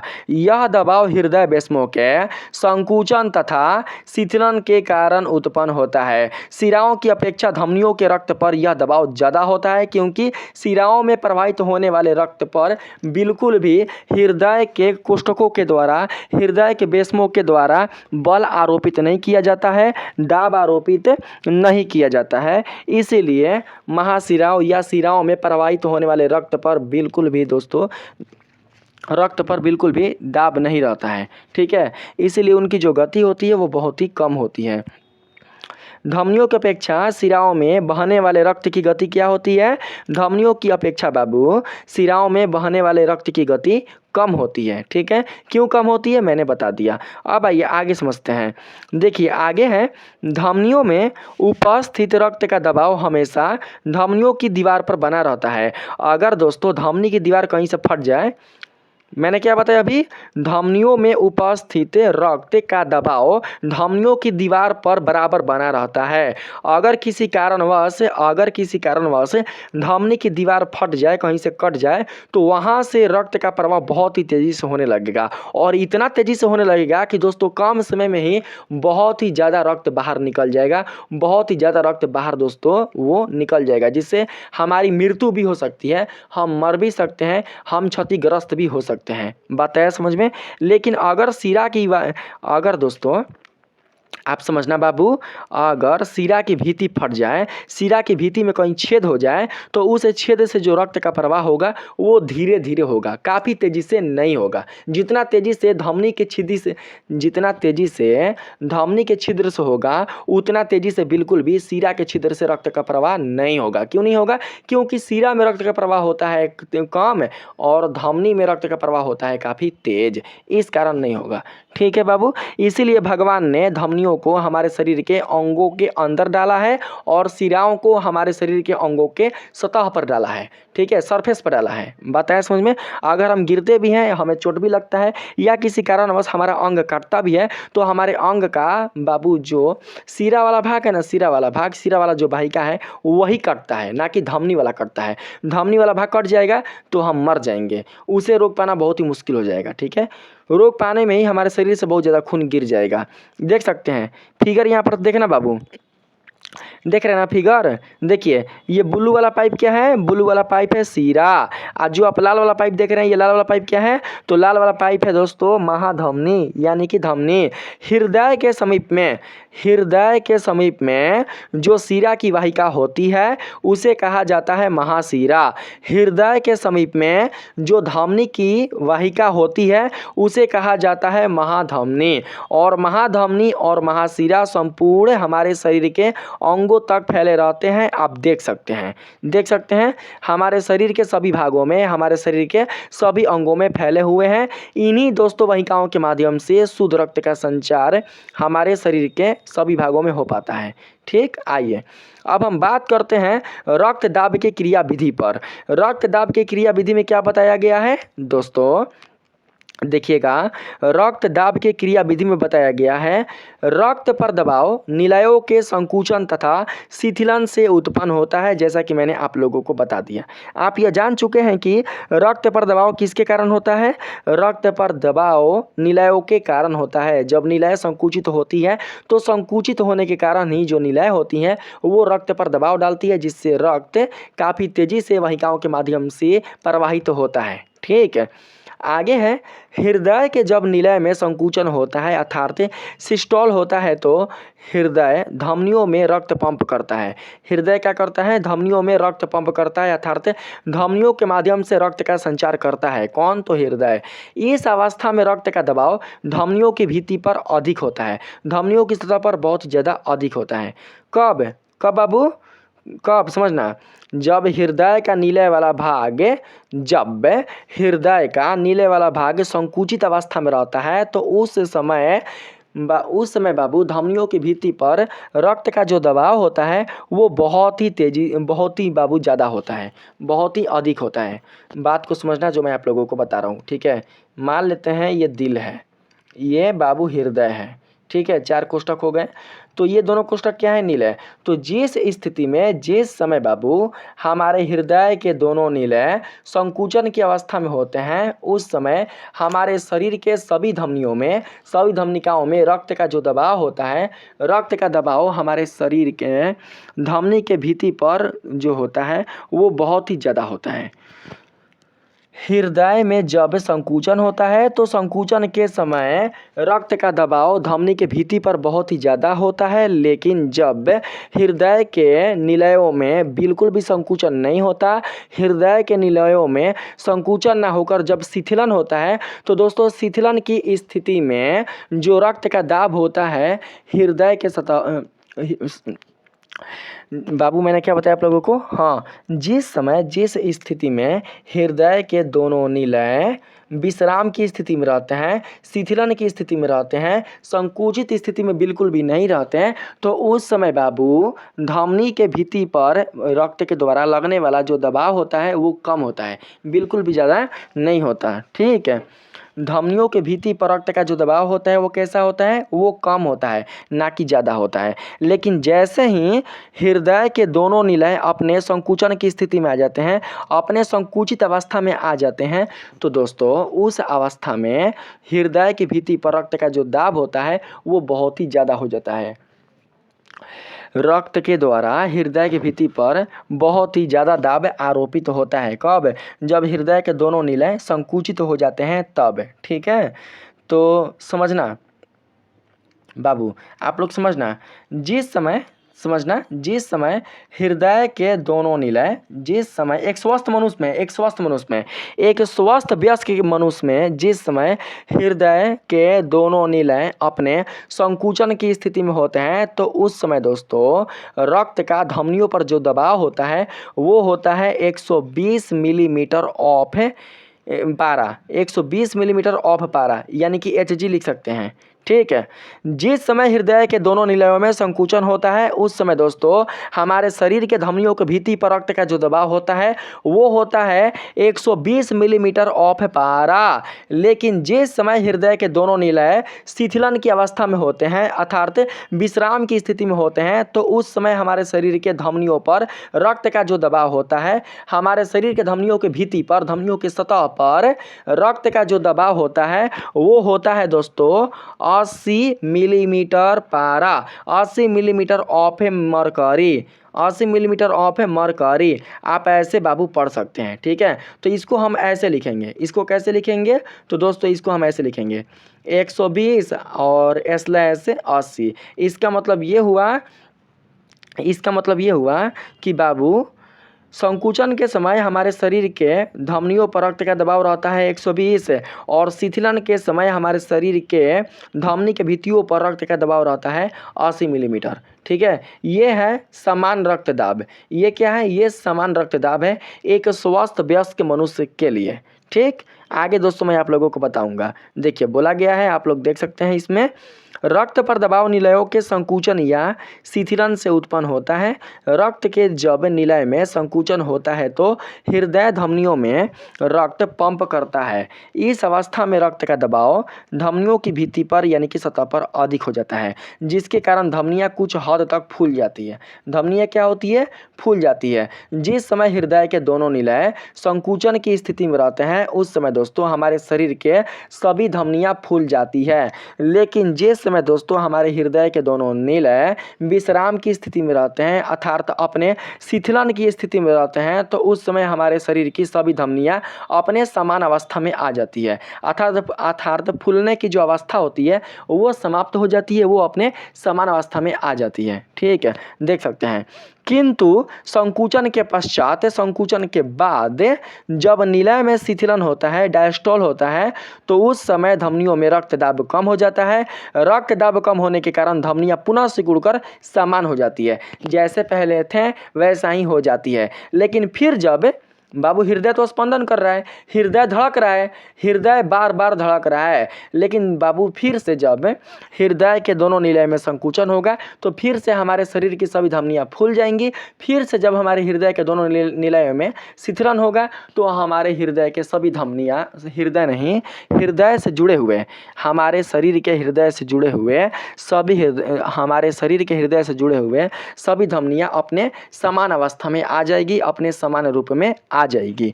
ठीक है, आगे बात करते हैं बाबू। देखिए आगे कहा गया है, धमनियों की भित्ति पर रक्त का यह दबाव ही धमनीय दाब या रक्तदाब कहलाता है, जैसा कि मैंने आप लोगों को बता चुका है। आगे कहा गया है बाबू, इस प्रकार प्रत्येक हृदय स्पंदन अर्थात प्रत्येक हार्ट बीट, इस प्रकार प्रत्येक हृदय स्पंदन अर्थात प्रत्येक हार्ट बीट, प्रत्येक हृदय धड़कन के दौरान धमनियां बार बार क्या बोला गया है, दौरान धमनीय दाब बारी बारी से घटता है और बढ़ता रहता है, बारी बारी से घटता है और बढ़ता रहता है। घटने के क्रम में घटने के क्रम में रक्त का दाब धमनी के सतह पर कितना रहता है बाबू? घटने के क्रम में जब धमनीय दाब घटती है तो घटने के क्रम में रक्त का दाब धमनी के सतह पर रहता है 80 मिलीमीटर, और बढ़ने के क्रम में, ठीक है, बढ़ने के दौरान जब दाब बढ़ता है तो दाब बढ़ने के कारण धमनी के भित्ति पर रक्त का जो दाब रहता है वो रहता है कितना? तो 120 मिलीमीटर, याद रखना 120 मिलीमीटर।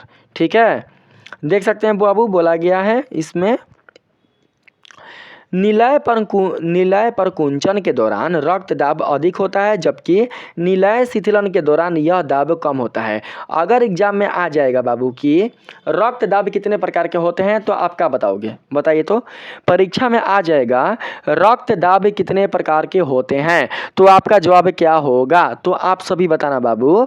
रक्त दाब मुख्यतः 2 प्रकार के होते हैं। 2 प्रकार कहने का मतलब रक्त दाब के 2 भाग होते हैं, जिसमें पहला कौन है? पहला है परकुंचन दाब और दूसरा है अनुशीतलन दाब। पहला कौन सा दाब है? पहला है परकुंचन दाब, और दूसरा कौन है? दूसरा है अनुशीतलन दाब। परकुंचन दाब किसे कहा जाता है?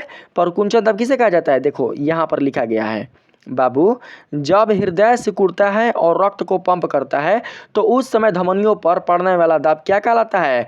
तो बाबू उस समय धमनियों पर पड़ने वाला जो दाब है वो कहलाता है परकुंचन दाब। क्या कहलाता है? परकुंचन दाब, जिसे अंग्रेजी में सिस्टोलिक दाब भी कहा जाता है। अंग्रेजी में क्या कहा जाता है?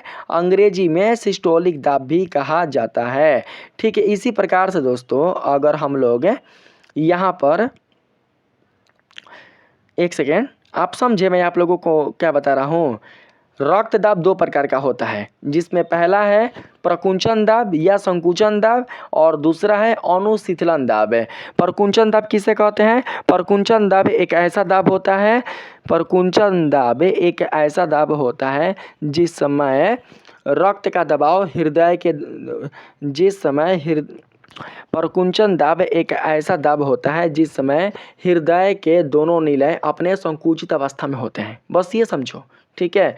और अनुशीतलन दाब एक ऐसा दाब होता है जिसके कारण हृदय के दोनों बेस में दोनों निलय अपने विश्राम की स्थिति में होते हैं। तो देख सकते हैं जब हृदय सिकुड़ता है, यानी कि जब हृदय के दोनों निलय संकुचित अवस्था में रहते हैं और रक्त को पंप करते हैं तो उस समय धमनियों पर पड़ने वाला रक्त का दबाव क्या कहलाता है? सिस्टोलिक दाब। और यह दाब कितना रहता है? यह दाब रहता है 120 मिलीमीटर ऑफ पारा, 120 मिलीमीटर ऑफ पारा। इसी प्रकार से अगर हम दूसरा बात करें तो दूसरा जो दाब है, दूसरा जो रक्त दाब है उसका नाम है डायस्टोलिक दाब। क्या नाम है बाबू?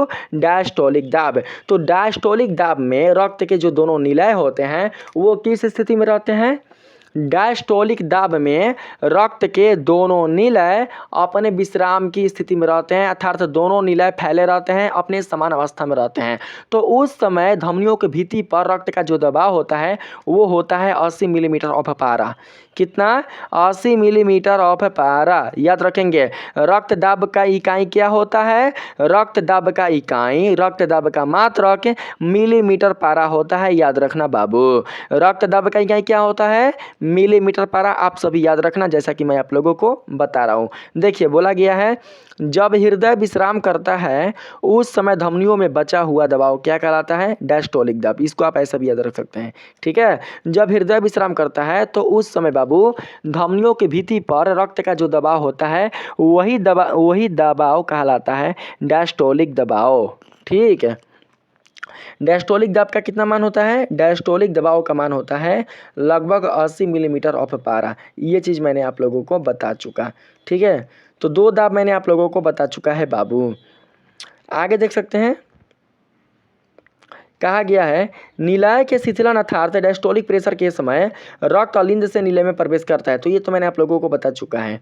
जब निलय बाबू अपने शिथिलन के, कहा गया है निलय के शिथिलन अर्थात डायस्टोलिक प्रेशर के समय रक्त अलिंद से निलय में प्रवेश करता है। कहने का मतलब ये हुआ कि जब रक्त अपने संकुचन की स्थिति में नहीं रहता, अपने परकुचन की स्थिति में नहीं रहता, अपने दोस्तों बिल्कुल भी डायस्टोलिक स्थिति में नहीं रहता, तो उस समय जो बाबू हृदय के दोनों निलय होते हैं वो अपने रेस्ट की स्थिति में रहते हैं, अर्थात हृदय के दोनों निलय फैले हुए रहते हैं। ठीक है, और उसको कहा जाता है क्या? तो उसको कहा जाता है डायस्टोलिक। डायस्टोलिक कहते हैं, डायस्टोलिक। डायस्टोलिक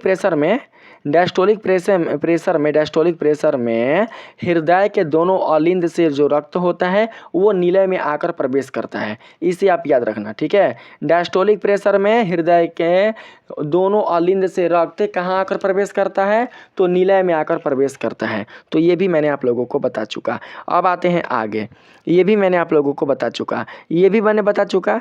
इसलिए सामान्य रक्तदाब कितना होता है? 120/80 मिलीमीटर पारा। याद रखेंगे। ठीक है, 120 मिलीमीटर ऑफ पारा कब होगा? जब हृदय के दोनों निलय संकुचित अवस्था में होंगे। और 80 मिलीमीटर पारा कब होगा? जब हृदय के दोनों निलय अपने रेस्ट की अवस्था में होंगे, अर्थात अपने समान अवस्था में होंगे। ठीक है, जिस समय रक्त निलय में भर रहा होगा, जिस समय रक्त हृदय के दोनों अलिंद से दोनों निलय में जमा हो रहा होगा, जब हो रहा होगा तो उस समय बाबू धमनियों के भित्ति पर रक्त का दबाव कितना होगा? 80 मिलीमीटर ऑफ पारा। याद रखेंगे। बिल्कुल भी आप लोगों से कोई भी ऑब्जेक्टिव प्रश्न, कोई भी सब्जेक्टिव प्रश्न, कोई भी आप लोगों से दोस्तों आउटी प्रश्न भी नहीं छूटेगा। अगर कोई घुमा के भी प्रश्न आपके एग्जाम में आ जाए तो आप बिल्कुल भी ऐसा नहीं कि आप उसका उत्तर नहीं दे सकते, जैसा मैं आप लोगों को बता रहा हूँ। ठीक है, आगे देख सकते हैं, कहा गया है विभिन्न व्यक्तियों में रक्तचाप उम्र, लिंग, आनुवंशिकता, शारीरिक एवं मानसिक स्थिति तथा अन्य कई कारणों से अलग अलग होता है। ये कोई ज़रूरी नहीं है बाबू कि सभी व्यक्तियों में, इस संसार के सभी व्यक्तियों में रक्तदाब का जो मान होगा वो केवल 120/80 मिलीमीटर ऑफ पारा ही होगा। ऐसा बिल्कुल भी नहीं है।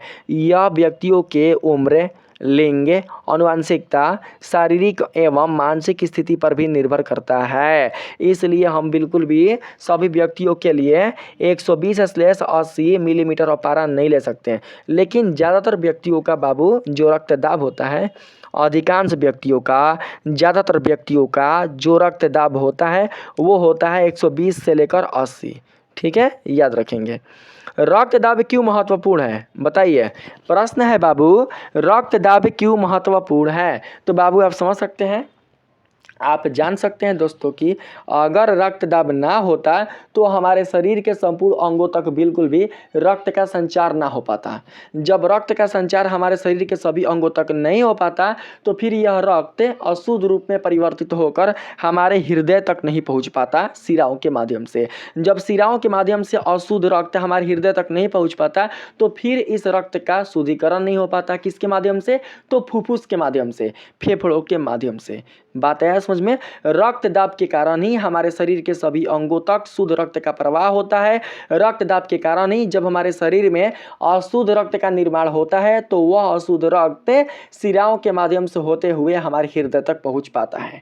ठीक है, रक्तदाब के माध्यम से ही दोस्तों अशुद्ध रक्त फुफ्फुस तक, रक्तदाब के माध्यम से ही दोस्तों जो अशुद्ध रक्त है वो फुफ्फुस तक जाता है और फुफ्फुस से होकर हमारे हृदय के बायां निलय तक, बायां अलिंद तक, निलय नहीं बायां अलिंद तक पहुंच पाता है। इसीलिए रक्तदाब बहुत ही महत्वपूर्ण है।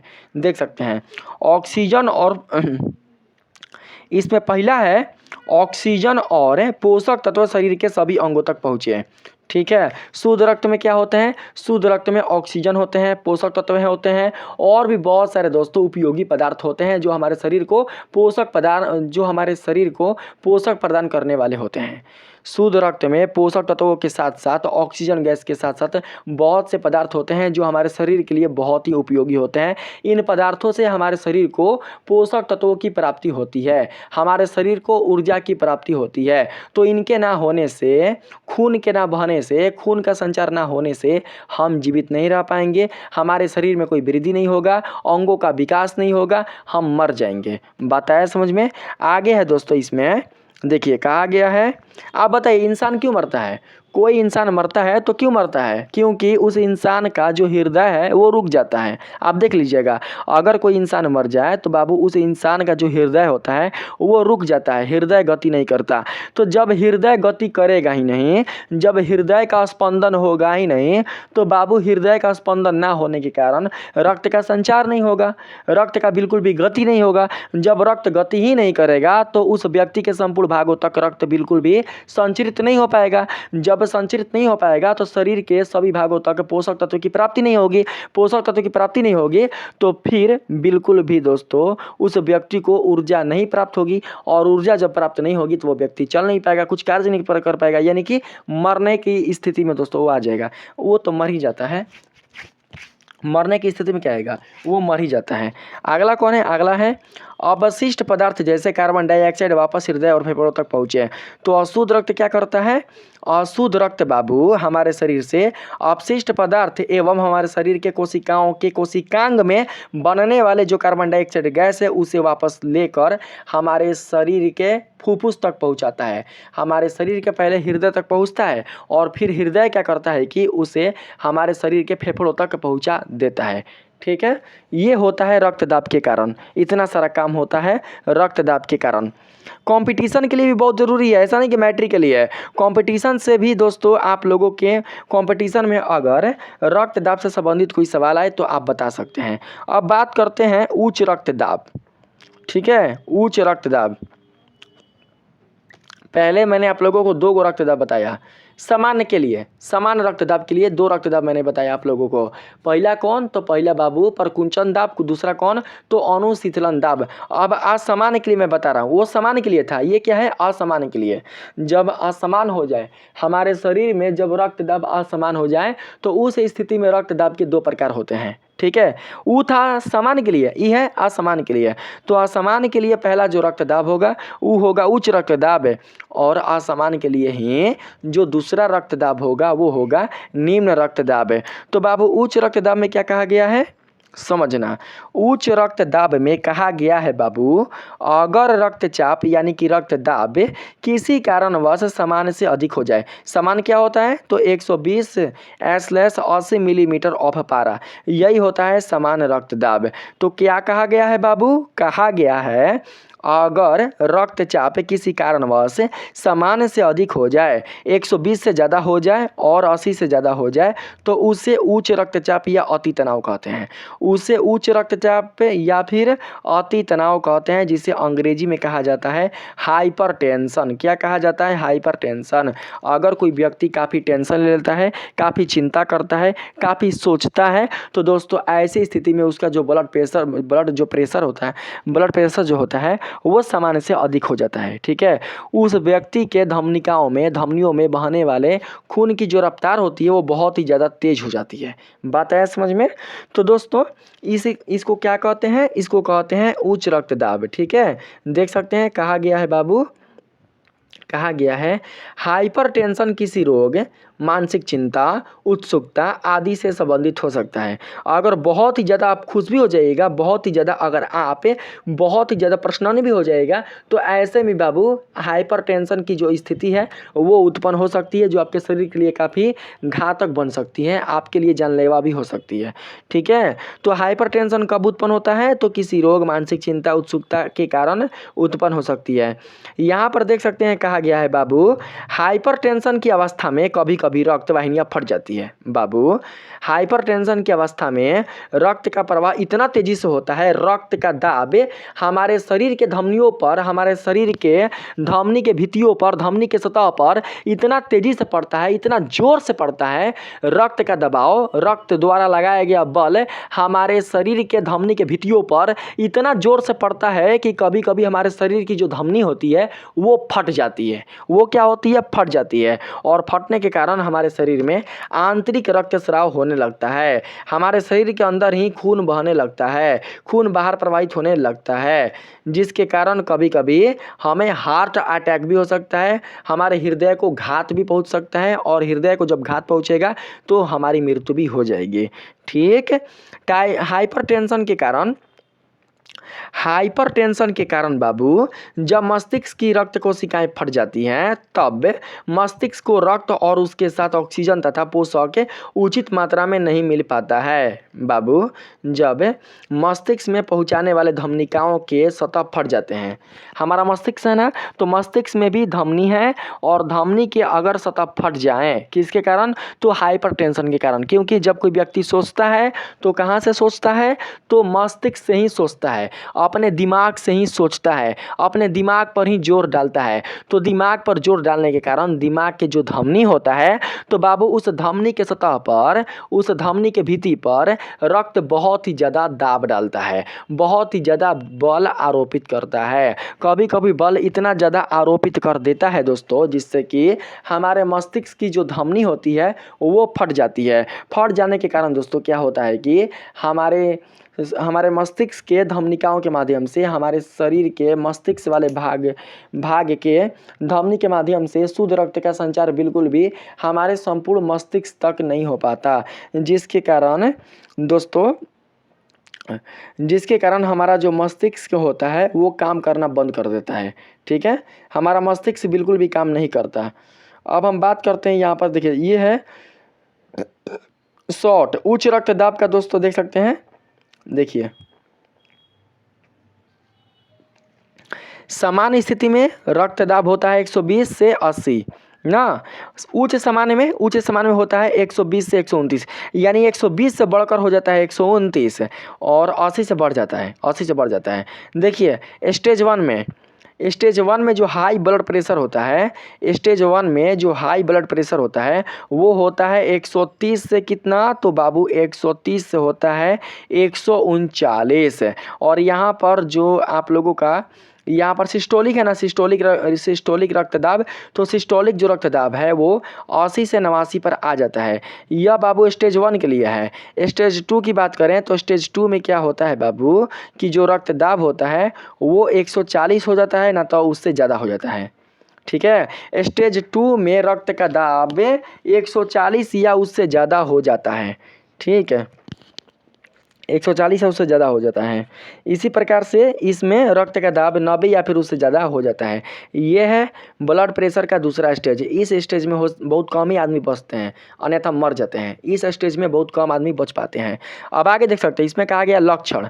हाइपरटेंशन का लक्षण क्या है, अगर कोई व्यक्ति हाइपरटेंशन से ग्रसित है, उच्च रक्तदाब से ग्रसित है, तो उसका बाबू कारण क्या, उसका लक्षण क्या होगा, तो लक्षण होगा सिर दर्द। उसके मस्तिष्क में सिर दर्द बना रहेगा, चक्कर आएगा, थकान महसूस होगा और आंख से धुंधला दिखाई देगा। यही लक्षण है हाइपरटेंशन का यही लक्षण है।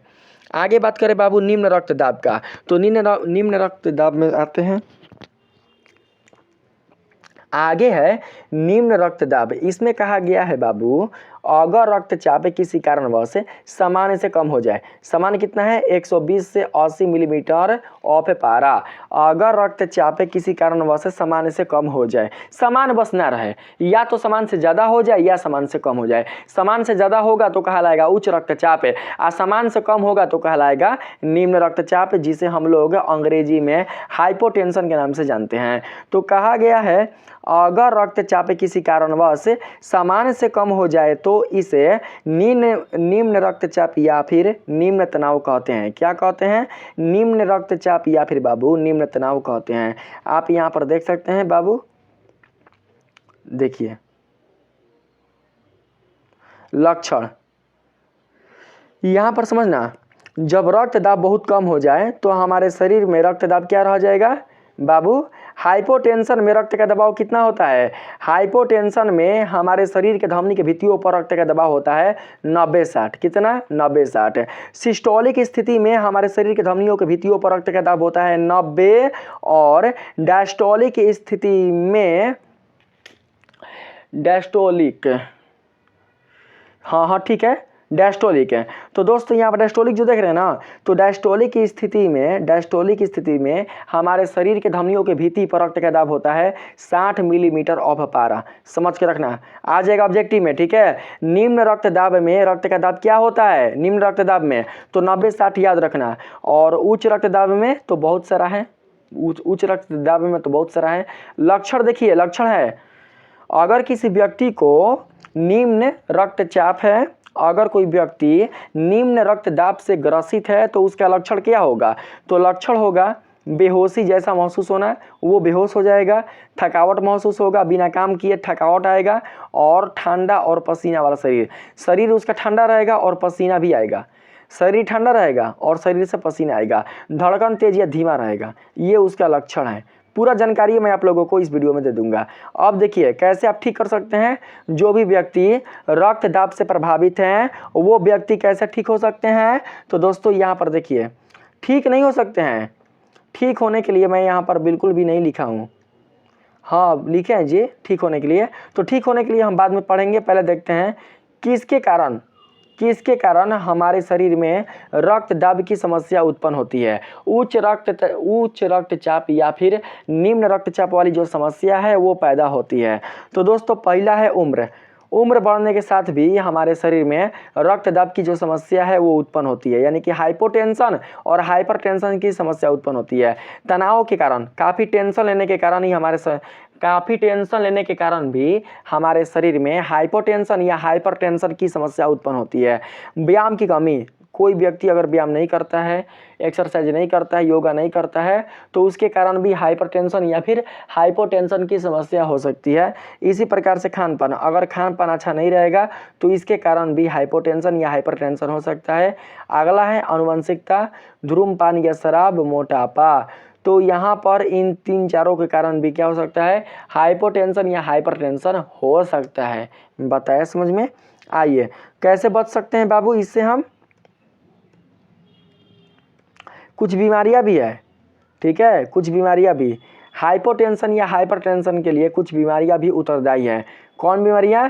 तो किडनी, थायराइड, यही बीमारियां दोस्तों क्या है? तो यही बीमारियां हमारे शरीर में असामान्य रक्तदाब के लिए कारक हैं, यानी कि उत्तरदायी हैं असामान्य रक्तदाब के लिए। यहाँ पर बात करते हैं कैसे ठीक कर सकते हैं। तो देखिए इसमें कहा गया है नियमित व्यायाम से ठीक कर सकते हैं, नमक की मात्रा कम करके ठीक कर सकते हैं, फल सब्जी और फाइबर युक्त आहार खाकर ठीक कर सकते हैं, धूम्रपान और शराब को छोड़ दे, उससे दूरी बना ले तो भी ठीक हो सकता है, तनाव कम करके ठीक कर सकते हैं, योग करके ठीक हो सकते हैं, और नियमित रक्तचाप जांच करा के ठीक कर सकते हैं। ठीक है, अब हम बात करते हैं आगे रक्तदाब मापी का। दोस्तों जिस प्रकार से दूध को मापने के लिए लैक्टोमीटर होता है, जिस प्रकार से भूकंप को मापने के लिए सिस्मोग्राफ होता है, ठीक इसी प्रकार से दोस्तों रक्तदाब को मापने के लिए भी एक यंत्र होता है जिसका नाम है रक्तदाब मापी यंत्र। इसका परिभाषा यही होगा कि रक्तदाब को मापने के लिए जिस यंत्र का प्रयोग किया जाता है उसे कहा जाता है रक्तदाब मापी यंत्र। हमारे शरीर के रक्तदाब को मापने के लिए जिस यंत्र का प्रयोग किया जाता है उस यंत्र को कहा जाता है रक्तदाब मापी यंत्र, जिसे अंग्रेजी में स्फैग्नोमीटर कहते हैं। ठीक है, सिस्मोग्राफ नहीं बाबू, अंग्रेजी में क्या कहते हैं? स्फैग्नोमीटर। ठीक है, सिफगैम्नोमीटर कहते हैं, सिफगैम्नोमीटर अंग्रेजी में सिफगैम्नोमीटर कहते हैं, याद रखिएगा। आइए थोड़ा सा आगे बढ़ते हैं। यही है सिफगैम्नोमीटर। है मशीनिया देख रहे हैं ना, मशीनिया ये जो देख रहे हैं मशीनिया, इसी को बोलते हैं सिफगैम्नोमीटर। इसी मशीनिया से किसी मनुष्य का रक्तदाब मापा जाता है। ठीक है, रक्तचाप मापा जाता है। देखिए नीचे कहा गया है इसे मनुष्य के भुजा में कोहनी के निकट की बाहु यानी कि भुजा धमनी से मापा जाता है। छोटी धमनियों में रक्तचाप 80 से 60 मिलीमीटर मरकरी होता है। बाबू हमारे शरीर की जो केशिकाएं होती हैं, जो पतला पतला बाल जैसा पाइप हमारे शरीर में होता है जिसके माध्यम से रक्त का संचार होता है, उस पाइप में उन धमनी वाले सतह में बाबू रक्त का जो दबाव होता है वो होता है 80-60, कितना? 80-60 मिलीमीटर मर्क्यूरी। आगे बात करते हैं, आगे है जबकि केशिकाओं नहीं बाबू, यहाँ पर केशिकाओं में अलग दिया है, ये है धमनिकाओं, केवल धमनिकाओं। केशिकाओं की बात करें, केशिकाओं में रक्त का दाब कितना होता है? केशिकाओं में रक्त का दाब 30-10 मिलीमीटर पारा होता है। कितना? 30-10 मिलीमीटर पारा, क्योंकि केशिकाओं की परतें काफ़ी बाबू मुलायम होती है, केशिकाओं की परतें काफ़ी दोस्तों कमज़ोर होती हैं।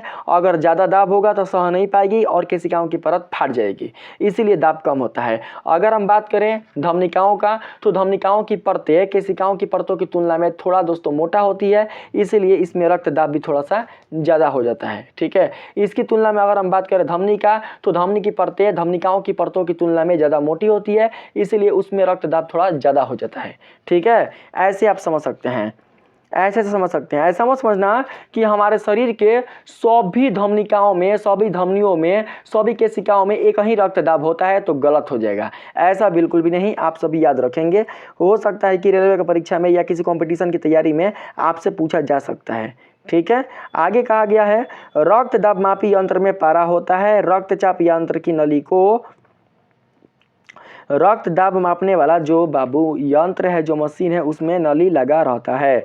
इसमें बोला गया है यंत्र है उसमें पारा लगा रहता है ना जी, नली कहाँ से? रक्त दाब मापी जो यंत्र है उसमें पारा लगा रहता है। पारा के कारण ही हमें रक्त दाब को मापते हैं। किस में? तो बाबू मापते हैं हमें मरकरी में। देखे नहीं है mmHg, तो Hg क्या है? मरकरी है ना, मिलीमीटर ऑफ मरकरी, मरकरी में मापते हैं, याद रखना। आगे कहा गया है रक्तचाप की नली में पारा के विस्थापन से मापा जाता है। रक्तचाप की नली में जब पारा का विस्थापन होता है तो वही व्यक्ति के रक्त दाब का परिमाण देता है।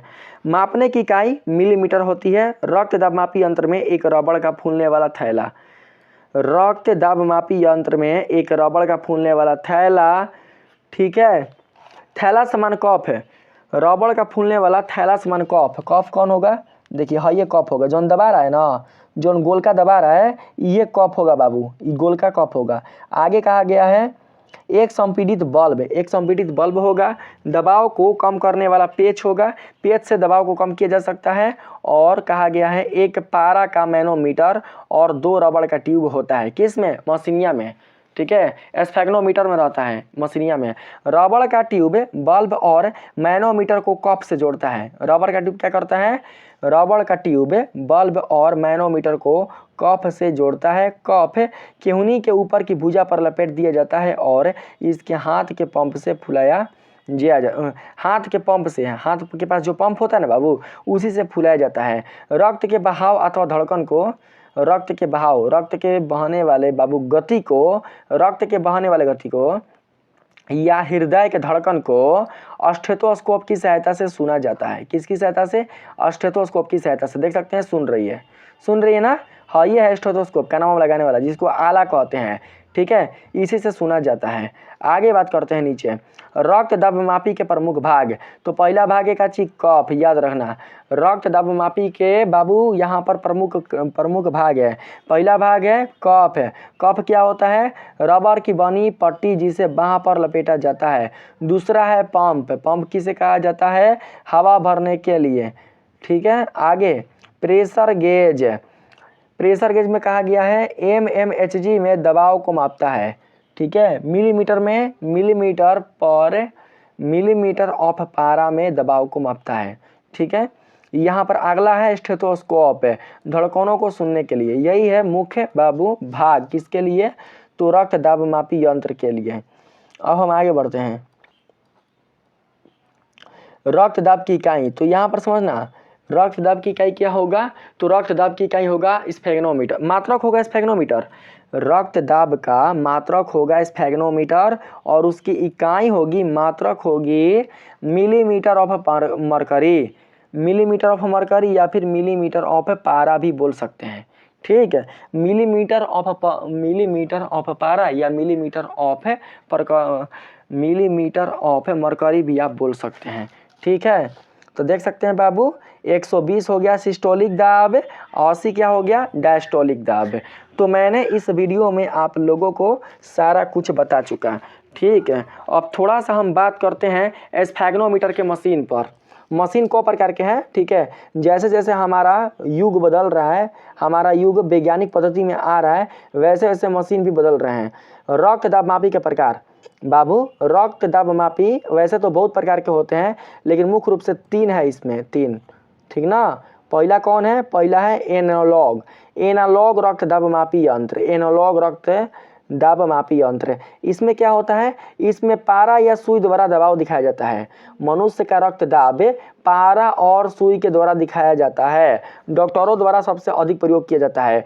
जब रक्त दाब मापने के लिए मशीन बनाया गया था तो बाबू इसी को बनाया गया था, ठीक है। यही बहुत ज़्यादा डॉक्टर प्रयोग करते थे, देख लीजिए। हाँ ये तो है, यही तो है। इसमें सुई रहता है और इसमें सुई बिल्कुल भी नहीं रहता है।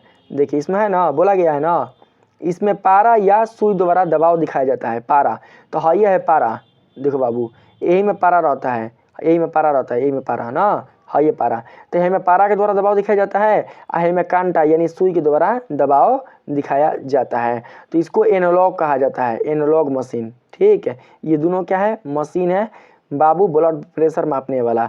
अगला है डिजिटल रक्त दाब मापी। तो डिजिटल रक्त दाब मापी में क्या आता है, आधुनिक यंत्र जो स्वतः ब्लड प्रेशर मापते हैं। वैसा आधुनिक यंत्र, वैसा मशीन है जो खुद ही ब्लड प्रेशर मापते हैं और स्क्रीन पर परिणाम दिखाते हैं। उपयोग में आसान भी है, मतलब टीवी के जैसा क्या करते हैं, मोबाइल के जैसे क्या करते हैं, परिणाम दिखाते हैं। व्यक्ति का ब्लड प्रेशर कितना है उसका बाबू परिमाण दिखाते हैं, कहाँ पर, तो स्क्रीन पर। तो देखिए डिजिटल जो रक्त दाब मापी यंत्र है वो कहाँ है, तो दोस्तों यहाँ पर देख सकते हैं, दिखा रहा है ना। व्यक्ति के हाथ पर इस तरीके से लपेट दिया जाता है और फिर मशीन में बैटरी रहता है, बैटरी के अनुसार चलता है, पहले से चार्ज कर लिया जाता है।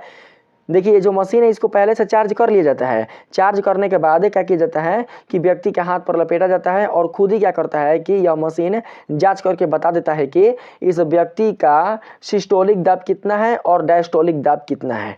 बात है समझ में। अब हम यहाँ पर बात करते हैं अगले मशीन का। इसमें कहा गया है वेयरबेल या स्मार्ट वॉच, वेयरबेल या स्मार्ट वॉच। तो दोस्तों यहाँ पर देख सकते हैं कहा गया है नई तकनीक पर आधारित जो हृदय गति और रक्तचाप की निगरानी निरंतर करते हैं। बहुत सारे ऐसे स्मार्ट वॉच हैं, बहुत सारे ऐसे अंगूठी हैं। वेयरबेल यहाँ पर वेयरबेल यानी कि अंगूठी, बहुत सारे अंगूठी है, बहुत सारे ऐसे स्मार्ट वॉच है जिसकी सहायता से आप हर क्षण अपने शरीर का ब्लड प्रेशर माप सकते हैं। तो बाबू यहाँ पर देखिए हाई अंगूठी है ना, हाई अंगूठी है। इस अंगूठी के माध्यम से, इसको उंगली में पहनते हैं, अंगूठी को अंगुली में पहनते हैं। तो इस अंगूठी के माध्यम से भी आप अपना ब्लड प्रेशर माप सकते हैं।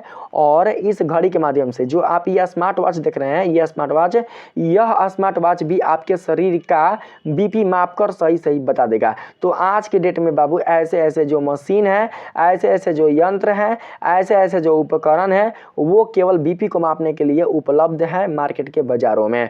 तो दोस्तों मुझे उम्मीद है कि आप लोगों को ये वीडियो बहुत ही पसंद आया होगा। मैंने आप लोगों को इस वीडियो के माध्यम से रक्तदाब से संबंधित कुल जितनी सारी जानकारियां थी वो सारी की सारी जानकारियां दे दी है। अगर वीडियो पसंद आया हो तो वीडियो को लाइक करिएगा। चैनल को यदि आपने सब्सक्राइब नहीं किया है तो जरूर से सब्सक्राइब कर लीजिएगा। मिलते हैं फिर से एक नए वीडियो के साथ, तब तक के लिए आप सभी को दिल से धन्यवाद।